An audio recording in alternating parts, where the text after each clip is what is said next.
নমস্কার, Binoy Ghosh. Welcome to my educational channel. আজকে সকাল থেকে আমরা দেখলাম যে নিফটি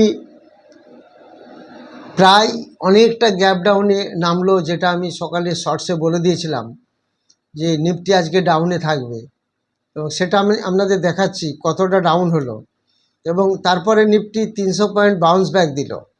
সেটা কিভাবে হলো আমরা যদি এখানটা দেখি, এখানটায় দেখুন, এইখানে আগের দিন ক্লোজিং ছিল, সেখান থেকে আজকে গ্যাপ ডাউনে এতটা গ্যাপ ডাউনে এলো, এতটা নিচে এলো, এসে কন্টিনিউ তারপর দেখুন নিফটি এইভাবে একদম পুরোপুরিভাবে বেড়েই চলেছিল।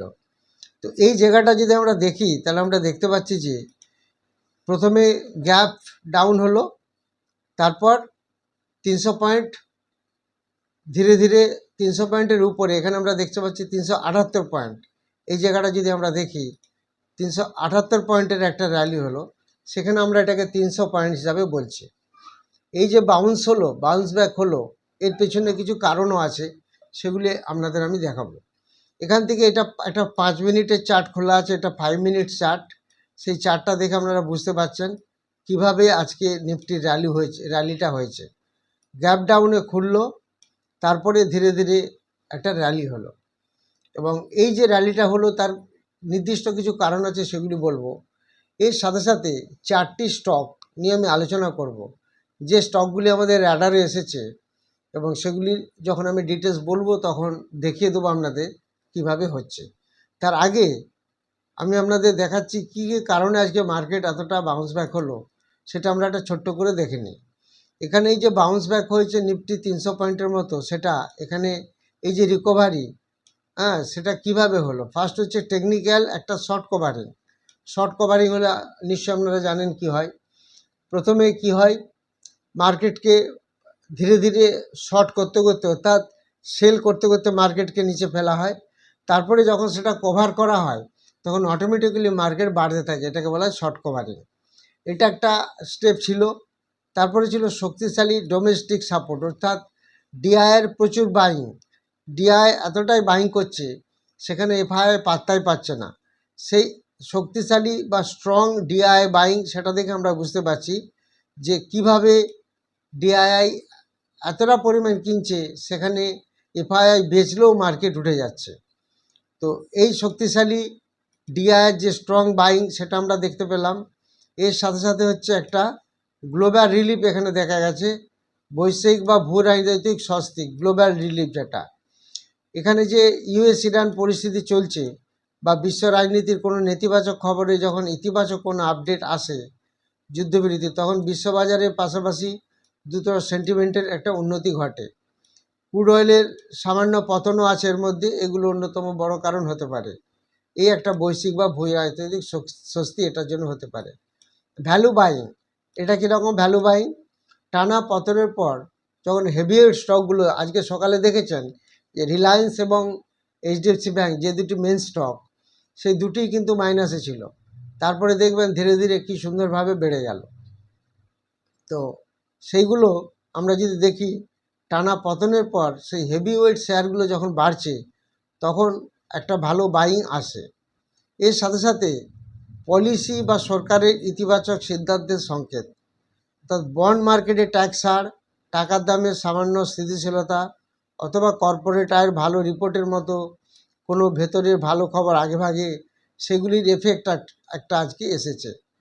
তো সেই হিসাবে এই সরকারের যে ইতিবাচক সিদ্ধান্ত, সেটাও এর একটা বড় কারণ, এই ট্যাক্স ছাড় এইসবগুলি।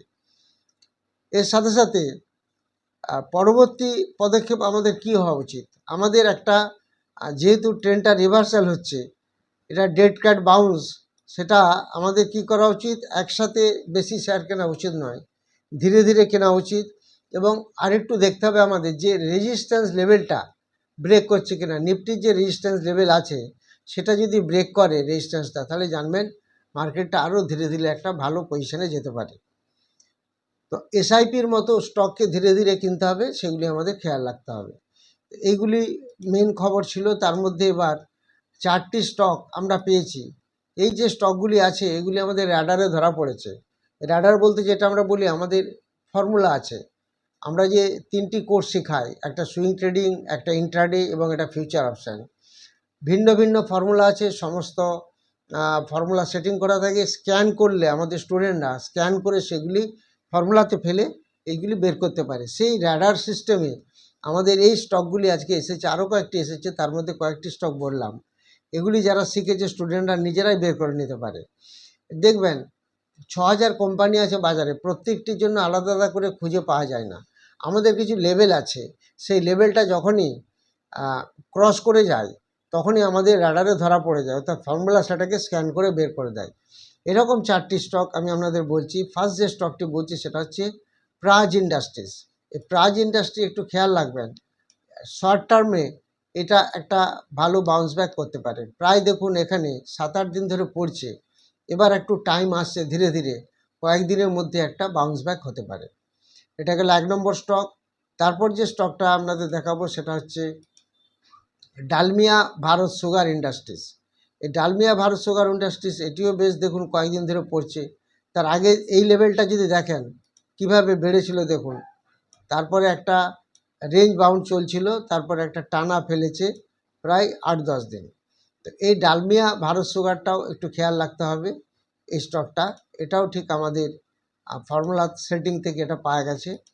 তারপরে পিজি ইলেকট্রোপ্লাস্ট, এই স্টকটাও বেশ কয়েকদিন ধরে পড়ছে, এটা একটু খেয়াল রাখবো। ঠিক এটাও একইভাবে আমাদের ফর্মুলাতে এসেছে, পিজি ইলেকট্রোপ্লাস্ট বেশ কয়েকদিন ধরে টানা পড়ছে এই স্টকটাও। এর সাথে সাথে আরও একটি স্টক, সেই স্টকটা নাম হচ্ছে গ্রিন প্যানেল। এই দেখবেন এইটাই প্রচুর ডিআইআই বাইং আছে এই গ্রিন প্যানেলে, এটা কয়েকদিন ধরে পড়ছে। এই গ্রিন প্যানেলে বেশ প্রচুর বাইং আছে, ডিআই প্রচুর হোল্ডিং আছে, সেটা একটু খেয়াল রাখবেন। এই গ্রিন প্যানেল, এই 4টি স্টকের উপর আমরা একটু নজর রাখবো। এরপর আপনারা যে কমেন্ট সেকশনে কমেন্টগুলি দিয়েছেন সেগুলি আমি আপনাদের বলে দেবো। তার আগে আপনারা জানেন যে 7 জুন এবং 17 জুন দুটি ব্যাচ শুরু হবে, একটি অফলাইন ব্যাচ, একটি অনলাইন ব্যাচ। 7 জুন হবে অফলাইন ব্যাচ, সানডে সকাল 10টা থেকে ক্লাস শুরু হবে, 1:30টা পর্যন্ত চলবে।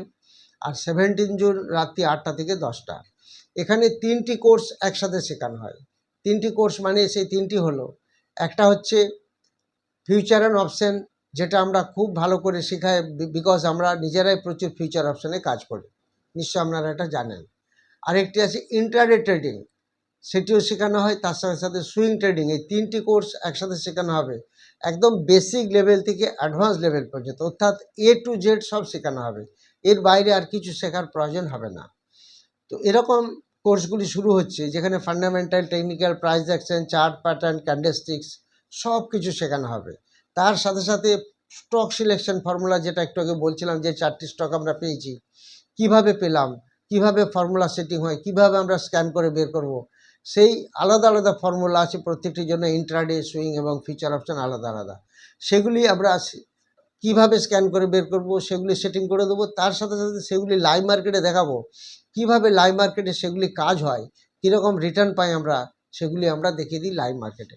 এরকম কোর্সে যারা ইন্টারেস্টেড তারা যোগাযোগ করবেন হোয়াটসঅ্যাপে। আপনারা জানতে চেয়েছেন সুভাষ প্রামাণিক, LIC হাউসিং ফিন্যান্স কি এখন বাই করা যাবে? LIC হাউসিং ফিন্যান্স 524-এর লেভেলটা যদি পাই আমরা, তাহলে একটু ভালো হবে।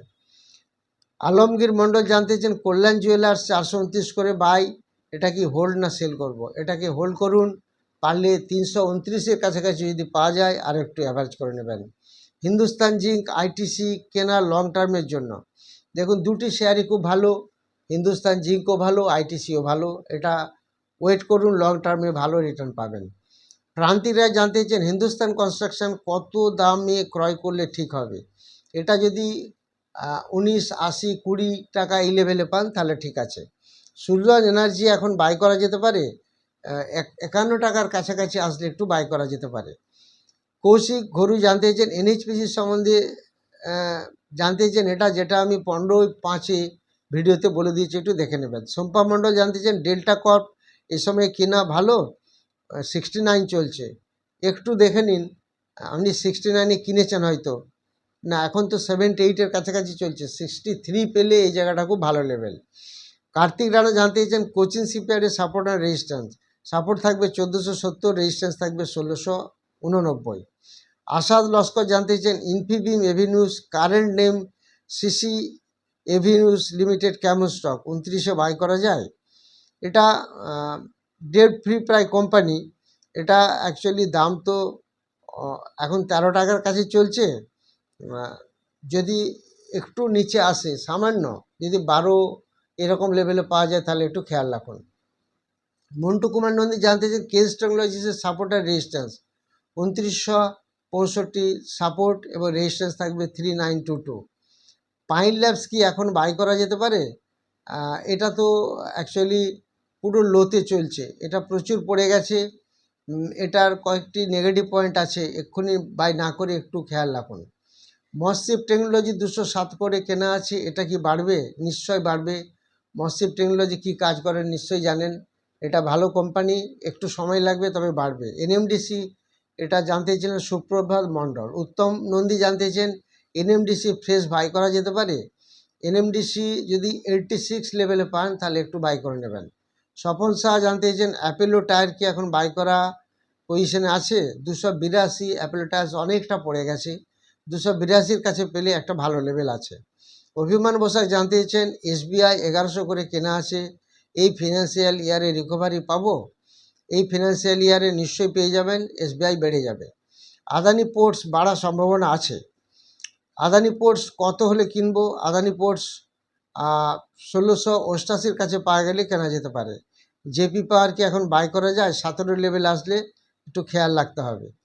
কমলেশ ভট্টাচার্য জানতে চান সম্মান ক্যাপিটাল 158 কেনা আছে, 129 টাকা যদি আসে এটাকে কিনতে হবে।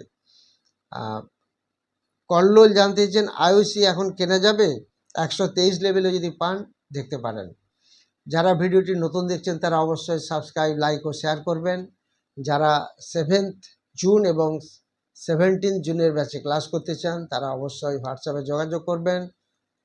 আর যারা কমেন্ট সেকশনে কমেন্ট দিচ্ছেন তারা অবশ্যই কমেন্ট দিবেন। Thank you very much for watching my video.